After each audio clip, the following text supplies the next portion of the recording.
Kristy McNichol used to be one of the most loved stars in Hollywood. She started acting when she was really young, and people loved her because she was so good at it, had a warm smile, and gave amazing performances that no one could forget.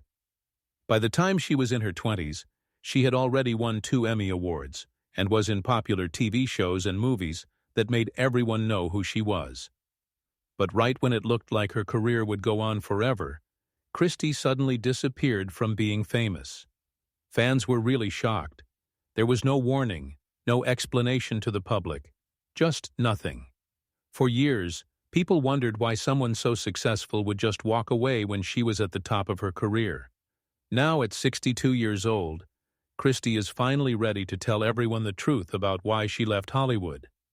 But before we start, if you're a fan of Kristy McNichol, then don't forget to subscribe to our channel.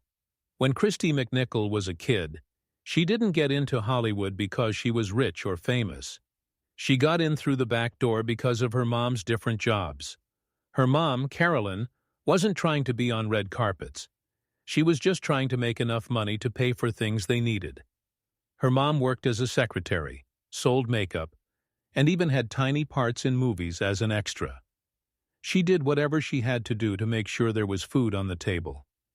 One day, while working a small part in a cheap movie called Bigfoot, Carolyn brought her kids, Kristy and her older brother Jimmy, with her to where they were filming. It wasn't anything fancy, she just didn't have anyone to watch them. Jimmy loved monsters and movie stuff, so he loved every second of it. But Kristy was really scared. She stayed in the car the whole time because she was too worried to even go near where they were filming. But even though she stayed away, something good happened anyway. Someone working on the movie, I saw the kids and just said to their mom, "They'd be great for commercials." Just like that, a door opened up for them. Soon both Kristy and Jimmy were trying out for parts. What started as commercials quickly turned into TV shows. Jimmy found work pretty easily. But Kristy had something really special. She didn't just act. She made the screen come alive. When she was 14, she got the part of Buddy on the Emmy-winning TV show called Family. That part didn't just start her career, it made her who she was. Overnight, Kristy became someone everyone knew. But she wasn't like other teen stars. She seemed much more grown up than other kids her age. Even when she wasn't acting, Kristy felt like she was living life backwards. She wasn't the kid in the house, she was the one cleaning it. She once told her mother, "You're the child."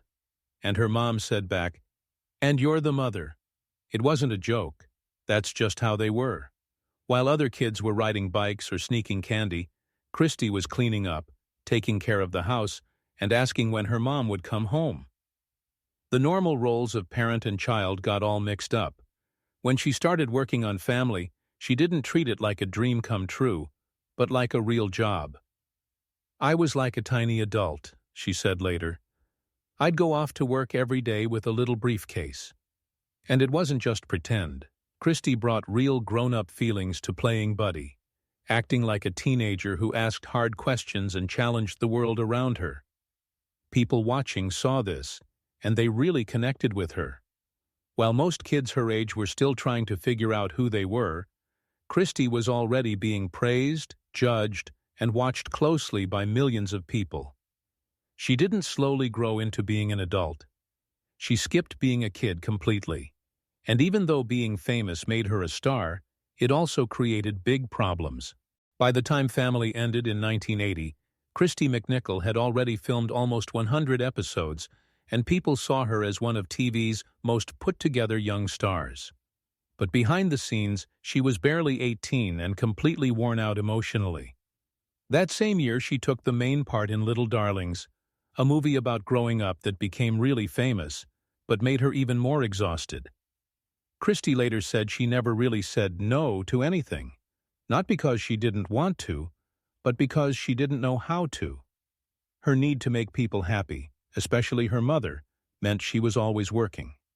"Before I could even say yes or no," she remembered, "I'd be on a plane to a new place to film." Work took over her whole life, leaving almost no time to actually live it. On the outside, she stayed calm, professional, almost too perfect. But inside, something was changing. After Little Darlings, Kristy started acting out in small ways. Food fights, pranks, moments of being rebellious, like she was trying to get back the childhood she never had time for.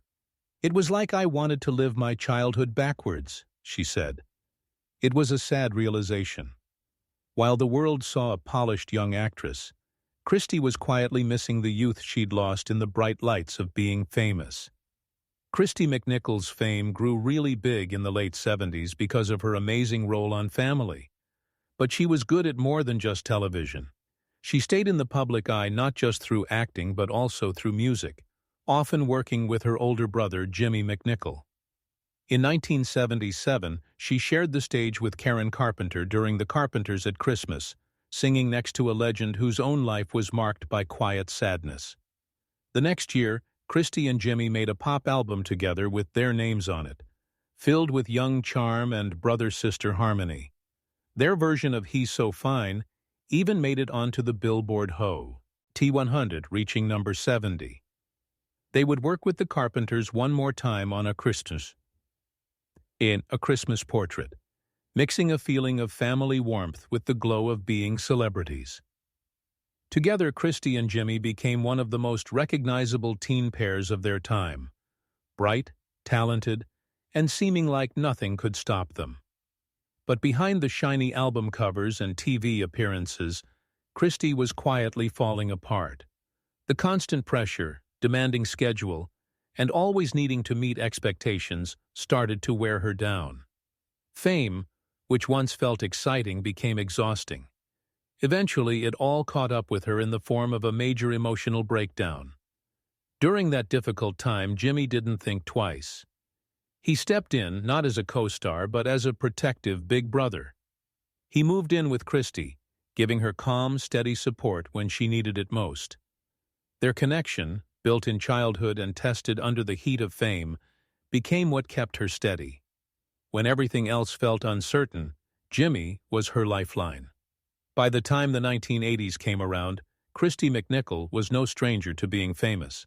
Having grown up in front of America's eyes, she had quickly gone from a smart child star in Family to one of the most wanted teen actors of her time. Between 1977 and 1983, Kristy appeared in 8 movies, a crazy amount of work for someone barely out of high school. Among them were great performances in Little Darlings, The Night the Lights Went Out in Georgia, Only When I Laugh, and White Dog. Each movie made her reputation stronger as more than just a pretty face. She was a performer with real range, able to bring both warmth and emotional strength to every role. But the pace was non-stop. The last movie in that crazy busy time was Just the Way You Are in 1984. A drama where Kristy played a musician with a physical disability, a woman trying to find love and acceptance while hid, behind a leg brace. It was a challenging role, one that required emotional openness and subtlety. The movie was going to be filmed in Paris, and on paper it looked like a dream. But Kristy's mind was falling apart. As the filming date got closer, her anxiety got completely out of control. She couldn't sleep, couldn't eat, and was filled with fears she couldn't explain. With nerves boiling over and a strong gut feeling that something was wrong, she turned to her manager and told him what was happening, hoping he might help her deal with what felt like an emotional storm. Instead, she got brushed off. "Don't worry, we'll get through it." It was meant to make her feel better, but in truth, it left her feeling abandoned. She later looked back on that moment with heartbreaking clarity. She had reached out for help, for someone to truly listen, and no one did. Despite everything inside her screaming to stop, Kristy was put on a plane to France. Once there, her condition only got worse. Her weight dropped to 96 pounds. She barely slept, and when she did, she was haunted by vivid, disturbing dreams. When she was awake, she shook with anxiety, often crying alone, on set, in her trailer, or anywhere she could find a moment to break down in peace. She described herself as a wreck, and by then it was clear she had hit rock bottom. When a holiday break in filming gave her a brief escape, Kristy returned to California and finally found someone who would listen. A close friend who took her to a specialist, a doctor who worked with teenagers in emotional crisis. That doctor didn't just diagnose her, he saw her.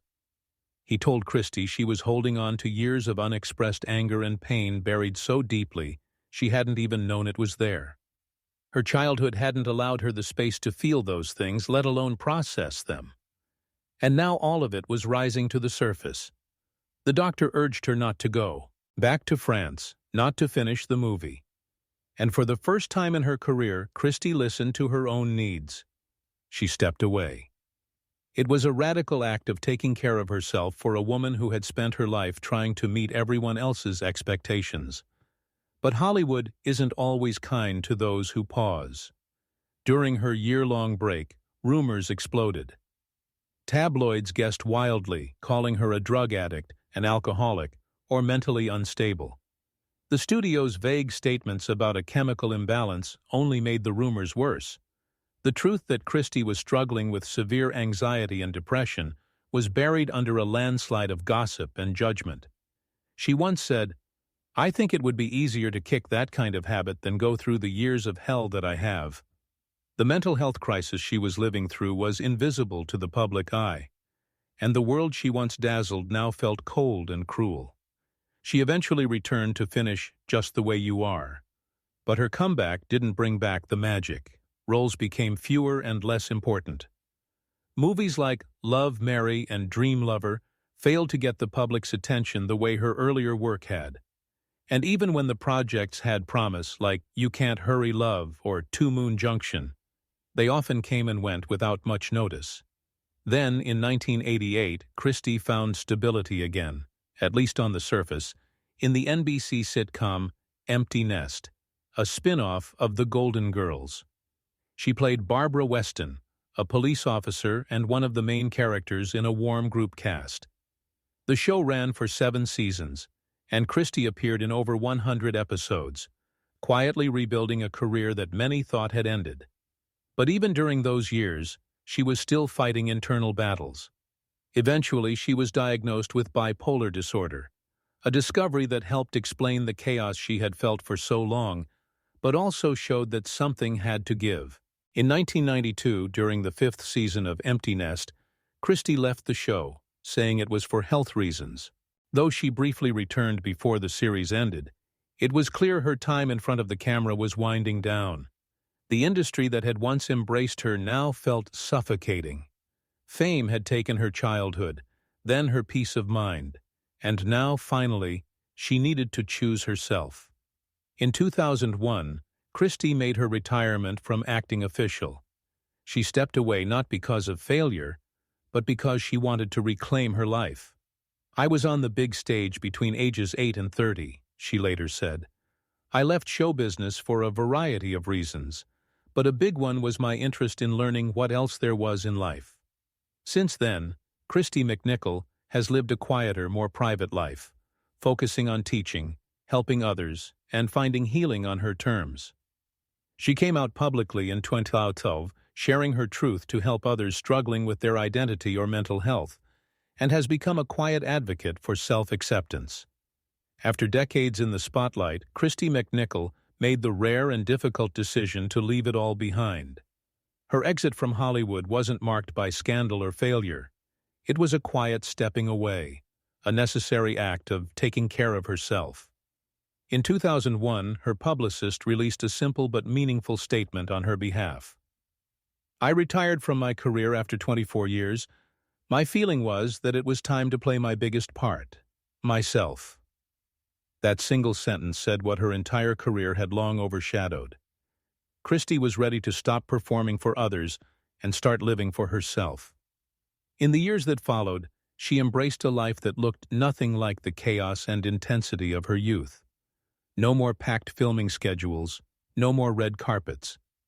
Instead, she filled her days with peace, choosing yoga, tennis, and long, quiet afternoons with her dogs.